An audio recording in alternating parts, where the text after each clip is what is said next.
Chapter 8, Standard 9th. Welcome back.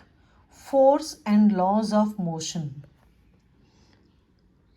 In the previous chapter, we described the motion of an object along a straight line in terms of its position, velocity, and acceleration.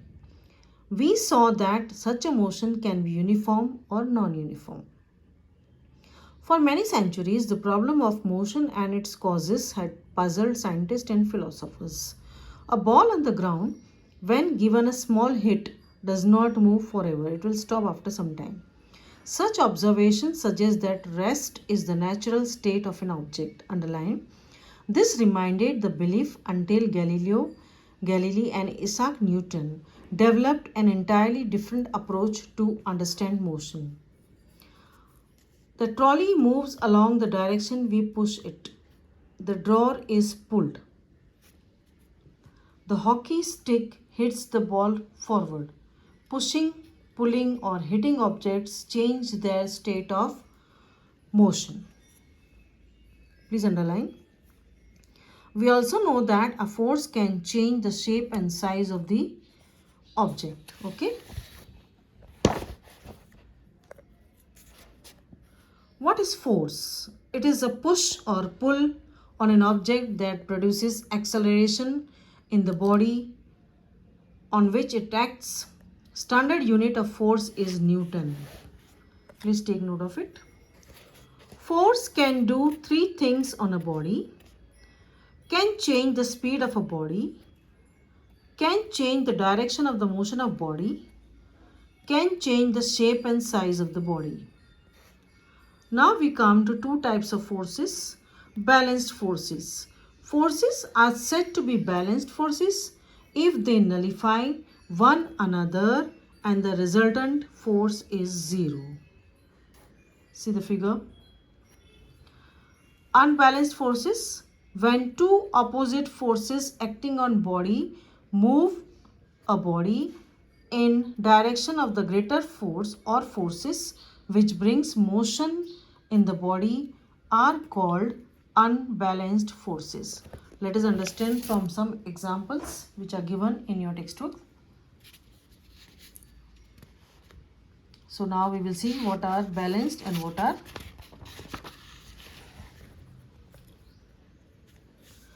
Let us consider a situation in which two opposite forces of different magnitudes pull the block. In this case, the block would begin to move in the direction of the greater force. Thus, the two forces are not balanced and the unbalanced forces act in the direction the block moves. This suggests that an unbalanced force acting on an object brings it in motion. Two forces acting on a wooden block. What happens when some children try to push a box on a rough surface floor?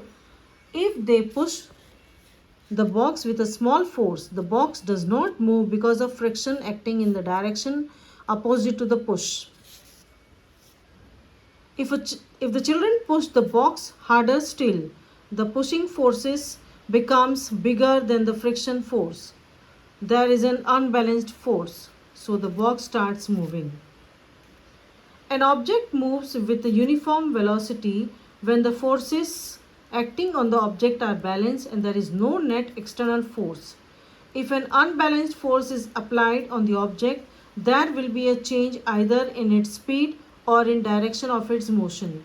Thus, to accelerate the motion of the object, an unbalanced force is required, and a change in its speed as long as this unbalanced force is applied. However, if this force is removed completely, the object would continue to move the velocity it has acquired till then. Now we go to Newton's first law. What does Newton's first law state? There are three laws. Let us start. An object remains in a state or of rest or of uniform motion in a straight line unless acted upon by an external unbalanced force. Inertia. The natural tendency of an object to resist a change in its state of rest or one of the uniform motion is called inertia. The mass of an object is a measure of its inertia and the standard unit is kg. A body with greater mass has greater inertia. Now we go to frictional force. The force that always opposes the motion of the object is called force of friction.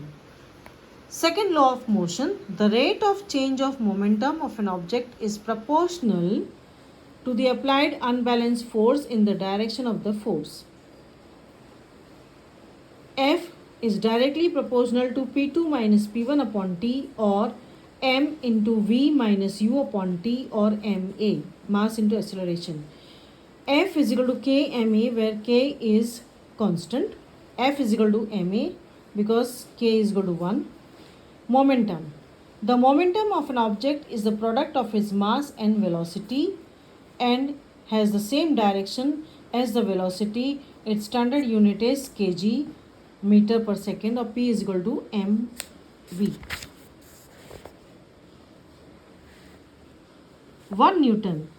The force of 1 Newton produces an acceleration of 1 meter per second square on an object of mass 1 kg. 1 Newton is equal to 1 kg meter per second square. Third law of motion.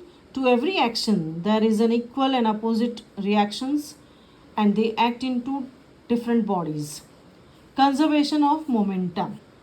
Now we go to the examples which are discussed in your textbook. Newton's first law states that an object remains in a state of rest or uniform motion in a straight line unless compelled to change that state by an applied force.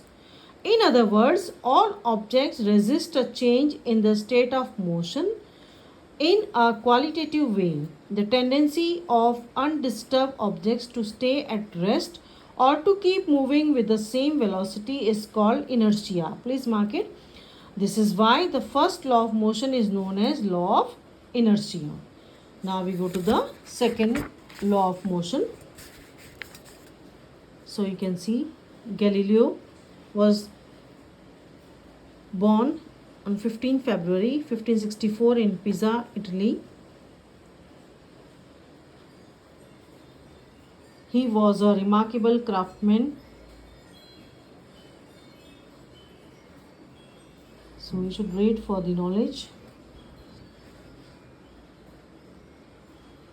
Activities are given to you.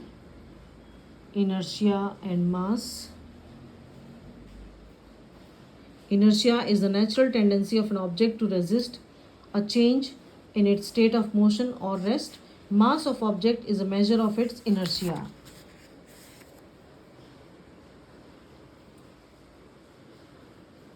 You can see the second law of motion which I explained.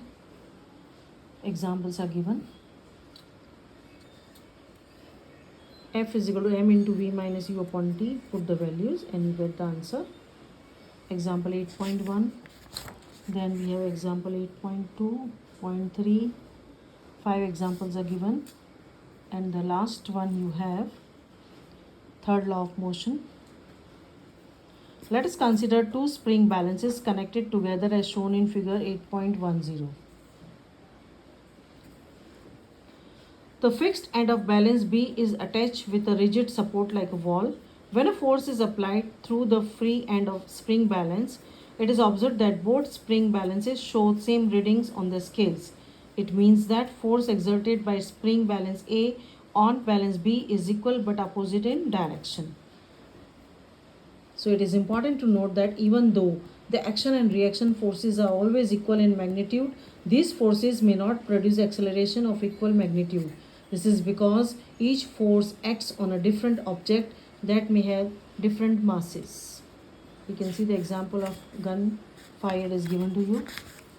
And then you can read what you have learned from the chapter. Okay. So read the lesson again and try to find out the answers. Thank you.